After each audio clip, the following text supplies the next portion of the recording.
자, 안녕하세요. 오늘 주제는 내가 좋아하는 일을 해야 하며 생활 방식을 전환해야 한다입니다. 이 책의 저자는 니카고시 히로시로 13년간 3,000명이 넘는 직장인을 상담해온 일본 최고의 직업 카운슬러입니다. 자신이 좋아하는 일을 찾아 과감하게 회사를 그만둔 강한 결단력의 소유자이고요. 지금은 오사카를 중심으로 전국 각지에서 세미나와 강연 활동을 펼치고 있습니다.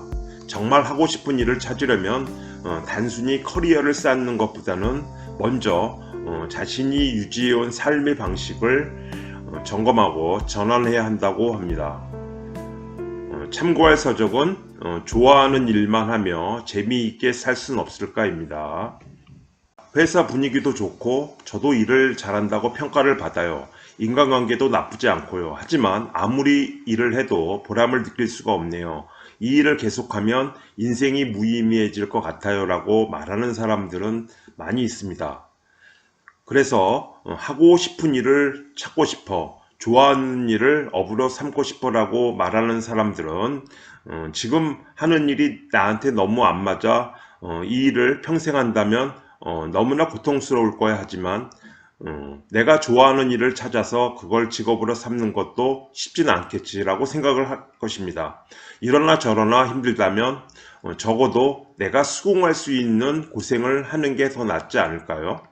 한 번뿐인 인생인데 나랑 안 맞는 일을 하면서 참기만 한다면 너무 싫을 겁니다. 이러다가 또 병도 걸릴 수 있습니다.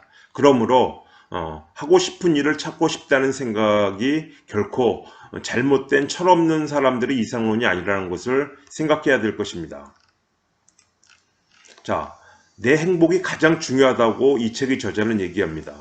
모든 사람이 자기가 좋아하는 일만 한다면 세상은 제대로 돌아가지 않을 거야. 그러니 싫어도 참고 일할 수밖에 없어. 좋아하는 일을 업으로 삼는 것에 반대하는 사람들 중에는 이러한 생각을 하는 사람들이 많습니다.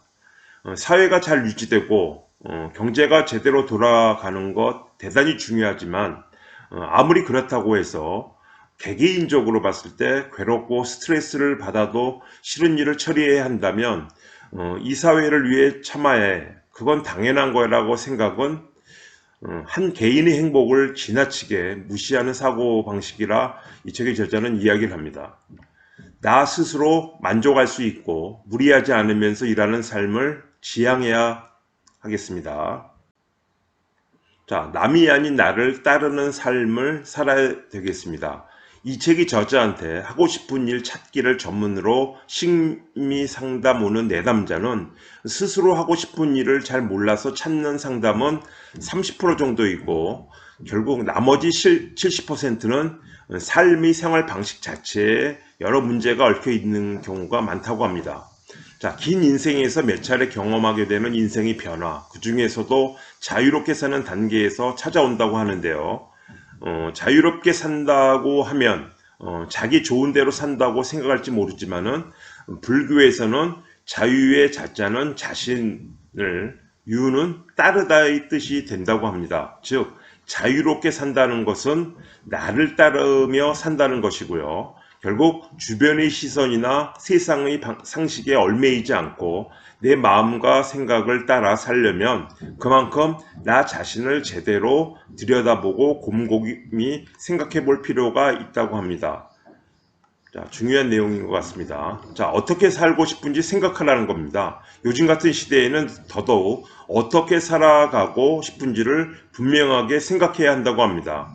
그냥 아무 생각 없이 사는 것보다는요, 어떻게 살고 싶은지 모르면 어떤 일을 하고 싶은지도 당연히 알 수가 없습니다. 뒤집어 말하면 내 삶의 방식을 제대로 바라볼 수 있으면 어떤 일을 하고 싶은지, 그리고 어떻게 일하면 내가 만족할지 자연스레 알게 된다는 뜻입니다.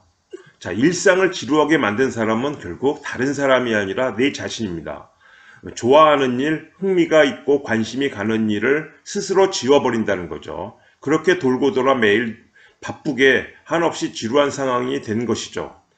펄스라는 사람은 이렇게 얘기했다고 합니다. 지루함은 진정한 관심을 결국은 방해하는 결과입니다. 지루함을 해소하려면 흥미와 관심이 있는 것과 정면으로 마주해야 한다고 합니다.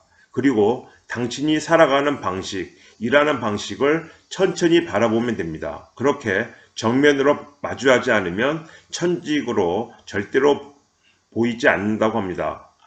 자, 때때로 과감하게 궤도를 벗어나야 한다고도 강조합니다. 어렸을 때는 부모나 주위 어른들에게 칭찬을 받으면 무조건 무척 기쁩니다. 그래서 부모 말을 잘 듣고 자신의 의견이나 생각이 있어도 말대답을 하지 않는 성격이 됩니다. 그렇게 하다 보면 자신의 생각이나 마음을 봉인하게 되고 다른 사람한테 자신의 얘기를 주장하는 경우가 적습니다. 인생의 선택도 결국은 부모님에게 맡기게 된다고 합니다.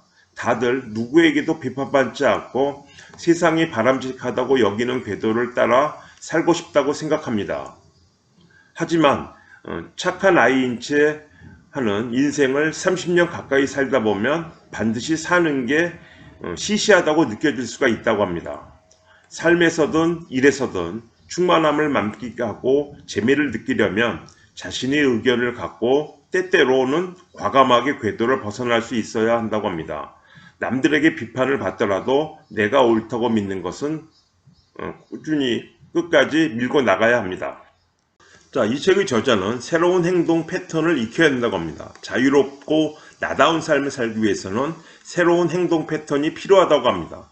때때로는 강하게 남들에게 의견을 말하거나 적극적으로 내 생각과 아이디어를 실행해 보거나 도저히 이 일이 나와 맞지 않는다고 생각할 때는 주위에서 뭐라고 하건 위험 부담을 안고서도 다르게 행동을 해야 한다고 합니다. 주변 사람들을 쓸데없이 자극하지 않는 착한 아이의 장점은 그대로 유지하지만 내 감정이나 생각을 소중히 하고 자기 주장도 하며 스스로 행동해야 한다고 합니다. 그리고 인생의 합격선을 낮추면 자유가 결국 찾아옵니다. 인간은 태어나서 죽으면 그것으로 합격이라는 생각을 한번 해보세요. 그러면 비로소 우리의 합격선을 낮추고 남과 비교를 멈출 수 있다고 합니다. 다른 누구와도 비교하지 않고서야 비로소 우리는 자유롭게 살 수 있습니다. 내 마음을 느끼고 내가 옳다고 생각하는 인생을 살아갈 수 있다고 합니다. 자, 내 약점을 인정하고 받아들입니다. 자, 좋아하는 것이나 하고 싶은 일을 마음속 휴지통에 넣어둔 채 살아간다면 하고 싶은 일을 아마 영영 찾기는 어려울 것입니다. 좋아하면서도 다른 사람보다 절대적으로 잘하는 반드시 성공할 수 있는 일은 이 세상에 존재하지 않습니다. 만약에 존재했다면 아마 그 일을 하게 되었겠죠.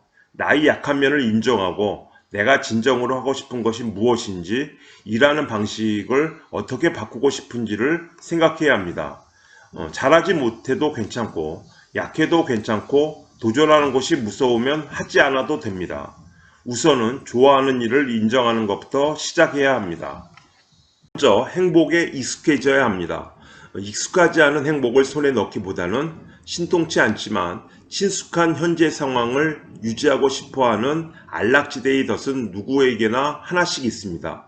이것을 과학적으로 얘기하면 관성의 법칙이라고도 얘기할 수 있을 것 같아요. 다이어트에 매번 실패하는 사람은 예뻐지는 것에 익숙하지 않습니다. 체중이 10kg 줄어 날씬해지면 왠지 불안할 수도 있다고 합니다. 마음 한구석에는 현재의 체중에 안도감을 느낍니다. 그래서 행복해진다는 것은 좀 더 나은 상태가 되는 것은 결국 지금의 나와는 전혀 다른 상황에 놓인다는 의미입니다. 커다란 변화며 안락지대의 바깥에 놓이게 되는 일입니다. 처음에는 무척 마음이 불편합니다. 그러므로 우선은 행복해지는 것을 생각할 게 아니라 행복에 익숙해지는 것을 생각해 봐야 될 것입니다. 자, 그 전에 선생님 영상에서도 미니멀 라이프로 해서 이런 5분 미래 나를 위해 이런 내용이 있습니다. 이 책의 저자는 바쁘다는 것은 지금의 당신에게 좋은 말일지 모르지만 미래의 당신에게는 슬픈 말일 수도 있다고 합니다. 아주 조금 더 시간을 들여서 자신의 인생을 생각해 봐야 합니다. 나를 정말 사랑한다는 의미, 진정한 의미의 자기에는 많은 시간을 들여서 내 인생을 바꿔나간다는 것입니다. 올바른 자기애란 인생을 위해 나를 기준으로 시간을 들인다는 것입니다. 그리고 단점도 너그럽게 받아들여야 됩니다. 기나긴 인생 절대로 장점만으로 살아갈 수 없습니다. 특히 인생이 전환기에는 반드시 자신이 약한 부분이나 추한 모습을 보게 됩니다. 스스로에 대해 너무 초조해하지 말고요. 제 구실은 조금 못해도 인간미가 있지라며 자신에게 관용과 위안을 베풀어 보세요. 그러면 그런 진정한 자기애가 있어야 인생을 바꾸기 위한 힘든 시기를 극복할 수 있다고 합니다. 내 인생을 돌아볼 시간이 꼭 필요합니다. 하루에 5분이라도 좋으니 어떤 방식이 내게 이상적인지, 내가 어떤 분야에 흥미를 갖고 있는지 한번 종이에 써보는 것도 좋습니다. 물론 하루 이틀에 답이 나오진 않겠죠. 그러면 내가 하고 싶은 일이 방향이 반드시 보이게 됩니다. 누구라도 할 수 있는 일이며 결코 어려운 일이 아닙니다. 생각만 할 뿐 행동으로 옮기려 하지 않습니다. 그러니 이런 시간을 갖느냐 갖지 않느냐가 인생을 바꿀 수 있는 분기점이 됩니다. 자, 하루에 5분으로 또 충분합니다.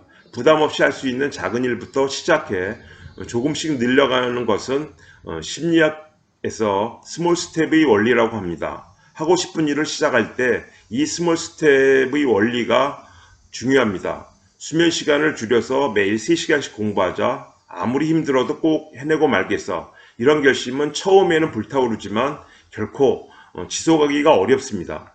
이럴 때는 하루에 5분만이라도 좋아. 그림을 그려보자. 하루에 5분만이라도 좋아. 책을 읽어보자. 이 정도의 작은 스텝이 첫 단계에서는 바람직합니다. 그리고 가장 좋지 않은 것은 곧바로 재능을 발휘해서 단기간에 인류가 될 수 없다면 진정으로 좋아하는 일이라고 할 수 없다는 식으로 불필요한 기준을 세우고는 금세 좌절해 버리는 겁니다. 그럴 바에는 시간이 걸리더라도 무리하지 않는 페이스로 충분한 시간을 들이는 편이 낫습니다. 자, 스몰 스텝을 설정하는 3가지 규칙입니다. 첫 번째, 작은 행동. 두 번째, 즐거운 행동. 세 번째, 매일 가능한 행동입니다. 하루에 5분 정도라도 좋으니 내가 좋아하는 분야와 관련된 시간을 갖고 좋아하는 방향으로 인생을 바꾸는데 마음이 익숙해지게 만드는 겁니다. 행복해지는 것에 마음이 익숙해져야 한다는 것이죠. 누구든 처음에 넘어야 할 벽은 변화에 대한 어색함입니다. 즉, 안락지대의 덫에서 빠져나와야 합니다. 그러려면 결과가 바로 눈에 보이지 않더라도 하루에 5분이라도 좋으니 작은 행동을 쌓아가서 내 마음에 익숙해지도록 하는 것이 매우 중요합니다. 오늘 여기까지입니다. 감사합니다.